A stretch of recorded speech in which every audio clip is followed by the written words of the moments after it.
Taiwan's president says the threat from China is increasing every day and confirms presence of U.S. military trainers on the island. Here's a summary of the article. Speaking with CNN in an exclusive interview Tuesday, President Tsai Ing-wen said Taiwan, which is located fewer than 200 kilometers away from China's southeastern coast, was a beacon of democracy that needed to be defended to uphold faith worldwide in democratic values. In her interview with CNN, Tsai became the first Taiwan president in decades to acknowledge the presence of U.S. troops on the island for training purposes. A former trade negotiator and law professor, Tsai became Taiwan's first female president in 2016, a historic win, which came after large student protests on the island against her nationalist predecessor's move to form closer ties with mainland China. Tsai's presidency has been relentlessly attacked and ridiculed from across the Taiwan Strait. Since Tsai took office, relations between Beijing and Taipei have fast deteriorated. The Chinese government believes Tsai and her party, the Democratic People's Party, are in favor of formal Taiwan independence, despite her public statements favoring the status quo, an arrangement by which Taiwan remains self-ruled, without an official declaration. On Taiwan's National Day on October 10, in response to growing Chinese military action, President Tsai said Taiwan could not be forced to follow the path China had laid out for it. Taiwan is not alone because we are a democracy, we respect freedom and we are peace lovers. And we share values with most of the countries in the region and geographically we are of strategic importance, she said, pointing to the island's leading role in the global semiconductor supply chain and adding regional powers had a common interest in keeping the island safe. This post received a score of 16,000, with an upvote ratio of 95%.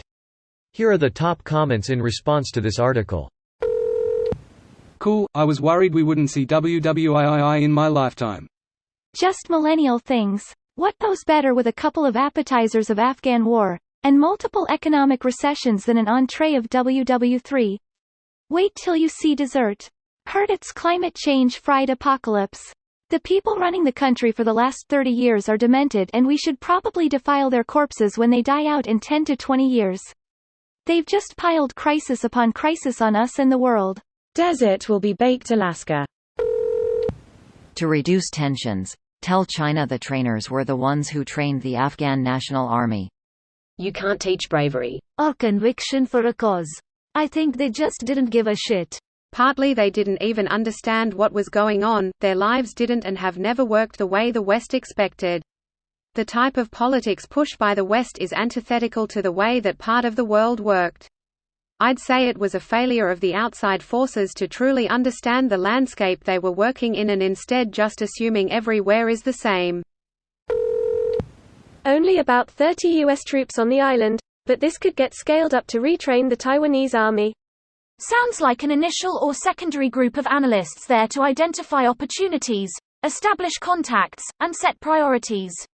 They'll be ones calling back to the Pentagon saying we need X, Y, and Z. Our military-industrial complex is on the hunt for their next big moneymaker. Afghanistan barely paid the bills compared to how much money a war with China, which would eventually include Russia, would make for them.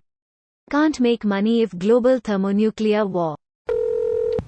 I worked on a U.S. defense industry contract for Taiwan's Air Force (ROCAF) about 20 years ago, and while installing everything caught a glimpse of their actual deployment of anti-aircraft, ship, and ground-to-ground missile deployments, which was classified and I wasn't supposed to see, but their procedures were a little sloppy. Their island is packed with that stuff, all along the coasts. Any conflict with China is going to be really, really messy, I predict.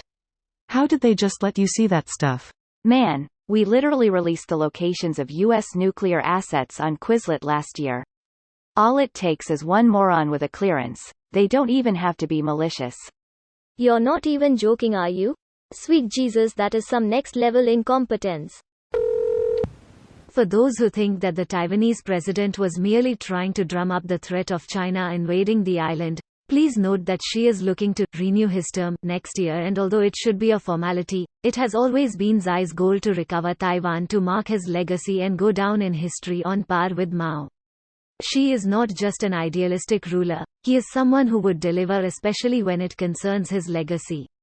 Now it's just a matter of when and whether the cost is worthwhile for China to make the move sooner or later. The cost is always about a full invasion. This video was automatically created by Reddit to speech. The article and comments in this video were selected from Reddit according to their upvotes. and any paraphrasing was performed by smmry.com, without any human intervention.